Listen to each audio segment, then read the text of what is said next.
Je te montre comment passer de ça à ça. Non, plutôt l'inverse. De ça à ça. L'idée du coup, c'est de faire une espèce de fausse coupure. Première étape, tu viens faire ton trait, il est moche, c'est normal. Deuxième étape, tu prends un liner en fin de vie auquel tu ne tiens pas. Ensuite, tu viens juste faire tes petits motifs. Jusqu'ici, rien de très compliqué. Même si j'ai réussi quand même à faire un point à côté, le but c'est vraiment de les faire irréguliers. Là, tu pourrais t'arrêter là, mais non, non, non, on veut du relief. Pour ça, tu as besoin de 2 pinceaux. Le premier, ça va être un pinceau plutôt plat. Moi, j'aime bien en prendre un qui est assez fin. Si t'en as un peu plus large qui ressemble à ça, ça fonctionnera aussi. Le deuxième, c'est un embout boule pour que quand tu fasses un point, ça fasse un point rond.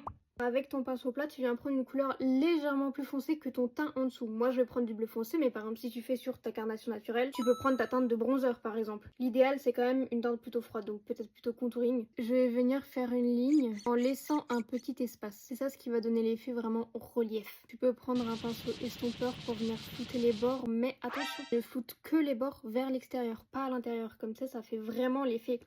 Tu fais la ligne des deux côtés, surtout tu restes assez proche. Si tu fais trop loin, il y aura moins l'effet de relief. Là déjà c'est pas mal, mais je t'assure que si tu viens rajouter encore des petits détails avec le pinceau boule, ça va créer encore plus de réalisme. Là, ce que tu vas venir faire, c'est juste un point à l'extrémité de chaque petit fil. Ça donne l'effet de profondeur et de fil qui te transperce la peau. Pour donner un côté un peu plus estompé à ton point, tu peux tapoter plusieurs fois dessus. Ça diffuse et ça fait pas un point trop marqué et trop faux. Et voilà comment est-ce que tu passes d'un truc tout plat comme ça à un truc en relief magnifique, très réaliste. C'est pas du tout compliqué à faire, c'est juste un petit peu long si t'as beaucoup de fils et de petites traces à faire, mais je trouve que le résultat en vaut vraiment la peine. Tu vois vraiment la différence entre les deux. Maintenant il me reste tout le reste à faire, donc je vous laisse là. Mais j'espère que le tuto il t'aura été utile et que tu vas slay à Halloween. Moi j'ai hâte de voir vos costumes. En plus maintenant on peut mettre des photos en commentaire, dites-moi en quoi vous allez vous déguiser.